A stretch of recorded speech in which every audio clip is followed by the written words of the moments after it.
Hello everyone, welcome back to the code crunch tech school. I am Dhruv और आज हम सीखने वाले हैं टाइप्स ऑफ वेरिएबल के बारे में। तो तीन टाइप्स के वेरिएबल होते हैं सॉलिडिटी में: स्टेट वेरिएबल, लोकल वेरिएबल और ग्लोबल वेरिएबल। तो सबसे पहले स्टार्ट करते हैं स्टेट वेरिएबल से। तो स्टेट वेरिएबल क्या होते हैं? तो कोई भी वेरिएबल आप कॉन्ट्रैक्ट लेवल पे डिक्लेयर करते हो तो उसे स्टेट वेरिएबल कहते हैं। कॉन्ट्रैक्ट लेवल पे मतलब इस तरह से, तो इसको हम स्टेट वेरिएबल बोलेंगे जो इसे कॉन्ट्रैक्ट लेवल पे डिक्लेयर करते हैं। और स्टेट वेरिएबल कॉन्ट्रैक्ट की स्टोरेज में स्टोर होते हैं, यानी कि जब कॉन्ट्रैक्ट डिप्लॉय होगा ब्लॉकचेन पे तो स्टेट वेरिएबल भी परमानेंट ब्लॉकचेन पे स्टोर हो जाएंगे। और ये परमानेंटली स्टोर हो रहे हैं, इसके लिए ब्लॉकचेन पे उसकी गैस फीस भी ज्यादा लगेगी। जितनी ज्यादा आप स्टेट वेरिएबल डिक्लेयर करोगे अपने स्मार्ट कॉन्ट्रैक्ट में, उतनी ही ज्यादा गैस फी आपको पे करनी होगी। तो चलिए अब देखते हैं स्टेट वेरिएबल को आप वैल्यू असाइन कैसे कर सकते हैं। तो आप उसको सीधा यहाँ पे भी वैल्यू असाइन कर सकते हैं, like score is equal to 99। फिर सेकंडली उसको सेट फंक्शन बना के उसमें वैल्यू असाइन कर सकते हैं। तो बनाते एक सेट फंक्शन, तो फंक्शन सेट स्कोर, यहाँ पे डाल देंगे पब्लिक और यहाँ उसको वैल्यू असाइन कर देंगे। तो इस तरह से भी आप उसको वैल्यू असाइन कर सकते हैं सेट फंक्शन की मदद से। मतलब जब आप इस फंक्शन को कॉल करोगे सेट स्कोर, तो कोर की वैल्यू ये असाइन हो जाएगी। और आप कंस्ट्रक्टर की मदद से भी इसको वैल्यू असाइन कर सकते हो। तो चलिए वो भी देखते हैं। तो अब ये कंस्ट्रक्टर क्या है? तो कंस्ट्रक्टर भी एक टाइप का फंक्शन ही है जो कि कॉन्ट्रैक्ट डिप्लॉय होने के बाद सिर्फ एक ही बार रन होगा। और इसके बारे में हम फ्यूचर वीडियो में अच्छे से देखेंगे। तो ये हमने कंस्ट्रक्टर डिक्लेयर किया है और इसके अंदर हम स्कोर को वैल्यू असाइन कर सकते हैं। स्कोर इज इक्वल टू, तो इस तीन मेथड से हम स्टेट वेरिएबल में वैल्यू असाइन कर सकते हैं। पर एक और मेथड है जिससे हम असाइन नहीं कर सकते, तो इसको हम अभी मिटा देते हैं। तो फॉर एग्जांपल आपने यहाँ पे स्कोर नाम का वेरिएबल डिक्लेयर किया, फिर यहाँ पे आप उसको डायरेक्ट वैल्यू असाइन नहीं कर सकते, like score is equal to. तो इस तरह से आप उसको वैल्यू असाइन नहीं कर सकते, ये आपको एरर थ्रो करेगा। तो ये था स्टेट वेरिएबल। अब बात करते हैं लोकल वेरिएबल के बारे में। तो लोकल वेरिएबल मतलब जो भी वेरिएबल हम किसी फंक्शन के अंदर डिक्लेयर करते हैं उसे हम लोकल वेरिएबल कहते हैं। चलिए उसको डिक्लेयर करके देखते हैं। तो पहले बनाते हैं एक फंक्शन, नाम देते हैं ऐड, फिर पब्लिक, और इसके अंदर अब हम जो भी वेरिएबल डिक्लेयर करेंगे उसको हम लोकल वेरिएबल कहेंगे। तो for example score 1 is equal to, तो यहाँ पे हमें ये एरर दे रहा कि state mutability can be restrict to pure. तो हमें यहाँ पे प्योर कीवर्ड का यूज करना होगा। तो हम यहाँ इस प्योर कीवर्ड का यूज क्यों कर रहे हैं? क्योंकि ये जो हमारा फंक्शन है ऐड फंक्शन, इसके अंदर हम किसी भी स्टेट वेरिएबल, मतलब ये जो वेरिएबल है स्टेट वेरिएबल, इसका हम यूज नहीं कर रहे हैं, इसलिए हमें यहाँ प्योर कीवर्ड का यूज करना पड़ेगा। इसी तरह प्योर और व्यू कीवर्ड भी होता है। तो इस वीडियो में हम उसको यूज करेंगे, पर आने वाले नेक्स्ट वीडियो में हम उसके बारे में अच्छे से डिस्कस करेंगे। और ये क्या एरर है? अनयूज वेरिएबल, तो इसको हमने अभी यूज नहीं किया इसलिए। तो चलिए स्कोर को हम रिटर्न कर देते हैं।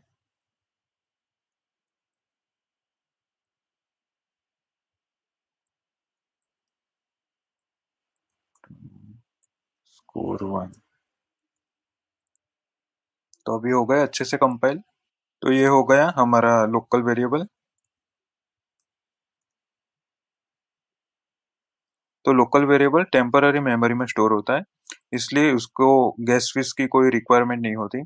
और अब देखते हैं इसको वैल्यू कैसे असाइन कर सकते हैं।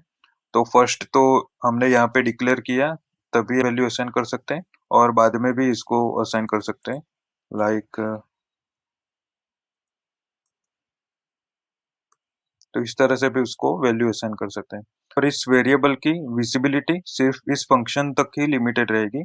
इस वेरिएबल को हम, ये फंक्शन है जो हमारा ऐड फंक्शन, इसके बाहर कहीं पे भी यूज नहीं कर सकते। तो ये हो गया हमारा लोकल वेरिएबल। अब देखते हैं ग्लोबल वेरिएबल के बारे में। तो global variables special keyword define होते हैं सॉलिडिटी में।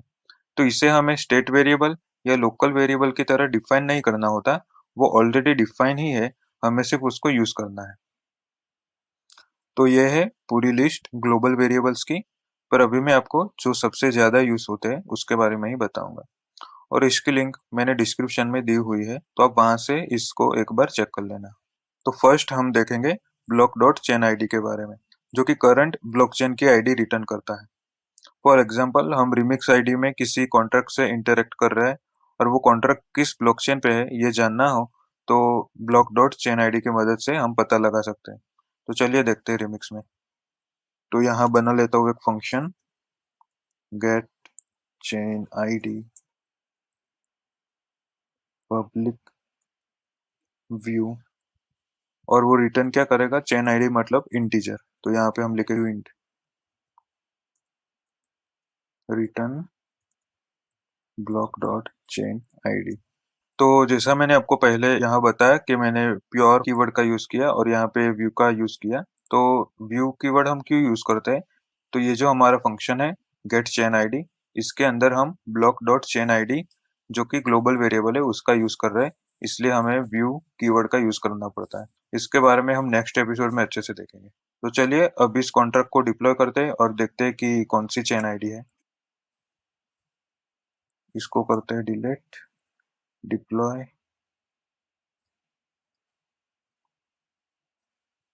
तो ये रिटर्न कर रहा है चेन आईडी नंबर 1। तो देखते हैं अब ये कौन से ब्लॉकचेन की आईडी है। तो आप जाइए न्यू टैब में और सर्च कीजिए चेन आईडी 1 ब्लॉकचेन। तो देखिए चेन आईडी 1 किसकी है, इथेरियम ब्लॉकचेन की, मतलब हमारा कॉन्ट्रैक्ट इथेरियम ब्लॉकचेन पे है। तो हमने देखा ब्लॉक डॉट चेन आईडी के बारे में। फिर नेक्स्ट है ब्लॉक डॉट कोइनबेस, जो कि करंट ब्लॉक माइनर्स का एड्रेस रिटर्न करता है। फिर है ब्लॉक डॉट डिफिकल्टी, जो करंट ब्लॉक की डिफिकल्टी रिटर्न करता है। अब हम देखते हैं ब्लॉक डॉट टाइम स्टैम्प, जो कि करंट टाइम रिटर्न करता है इन सेकंड सिंस यूनिक्स एपॉच, और ये भी रिटर्न क्या करेगा, अनसाइन इंटीजर। तो चलिए देखते हैं रिमिक्स में। इस फंक्शन का कर देते हैं नाम चेंज, गेट टाइम, और यहाँ पे ब्लॉक डॉट टाइम स्टैम्प करते हैं, इसको सेव करते हैं, रीडिप्लॉय। तो देखिए ये हमको सेकंड्स में टाइम रिटर्न कर रहा है। तो इसको अभी हम कन्वर्ट करके देखते हैं करंट टाइम में। तो इसको करिए यहाँ से कॉपी, जाइए न्यू टैब में सर्च कीजिए Unix time to current time, और किसी भी लिंक में चले जाइए, यहाँ पे पेस्ट कर दीजिए। तो देखिए ये अभी कौन सा टाइम दिखा रहा है, योर टाइम जोन में आप देख सकते हैं 14 अक्टूबर 11:48। तो इस तरह से हम करंट टाइम गेट कर सकते हैं ब्लॉकचेन में से ब्लॉक डॉट टाइम स्टैम्प की मदद से। तो अभी नेक्स्ट हम देखते हैं मैसेज डॉट सेंडर के बारे में। तो ये हमें करंट यूजर का एड्रेस रिटर्न करेगा, जो कि हमारे स्मार्ट कॉन्ट्रैक्ट से इंटरेक्ट कर रहा हो या फिर कोई फंक्शन कॉल कर रहा हो। तो चलिए अभी इसको देखते हैं। तो आ जाइए रिमिक्स आईडी में, फंक्शन का नाम कर देंगे चेंज गेट यूजर, और यहाँ पे ये रिटर्न करेगा एड्रेस, और यहाँ पे डाल देंगे मैसेज डॉट सेंडर।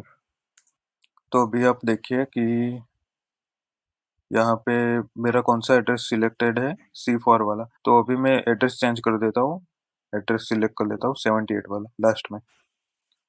अब करता हूँ कॉन्ट्रैक्ट को डिप्लॉय, और अब इस फंक्शन को कॉल करेंगे गेट यूजर, तो हमें वो वाला एड्रेस ही रिटर्न मिलेगा। तो देखिए 78 वाला, मतलब जो करंट हमारे कॉन्ट्रैक्ट से इंटरेक्ट कर रहा है उसका एड्रेस हमें रिटर्न करता है मैसेज डॉट सेंडर। तो हमने देखा मैसेज डॉट सेंडर। अब एक और लास्ट देख लेते हैं एड्रेस डॉट बैलेंस, जो कि हमें कोई पर्टिकुलर एड्रेस का बैलेंस रिटर्न करेगा कि कितना है।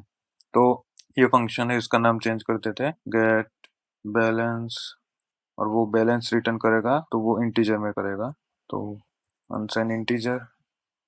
ये मैसेज डॉट सेंडर है, वो एक एड्रेस ही है, तो मैसेज डॉट सेंडर और फिर डॉट बैलेंस।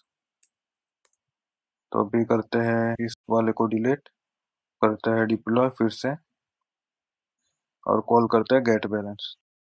तो ये हमें उसका बैलेंस रिटर्न करेगा, पर ये हमको रिटर्न करेगा वे में। तो इसको हम इथर में कन्वर्ट करके देखते हैं। तो चाहिए न्यू टैब में सर्च कीजिए वे टू इथ। और उसको यहाँ पे पेस्ट कर दीजिए और देखिए वो ईथर में कन्वर्ट करके दिखा रहा है 99.99। तो इसको रिमिक्स में भी एक बार देख लेते हैं। तो ये रहा हमारा एड्रेस और ये रहा उसका बैलेंस 99। तो ये थे वेरिएबल्स इन सोलिडिटी, और बाकी सारे ग्लोबल वेरिएबल्स आप खुद से ट्राई करके देख सकते हैं। फिर मिलते हैं नेक्स्ट वीडियो में to learn about function in Solidity and view versus pure. Thanks for watching.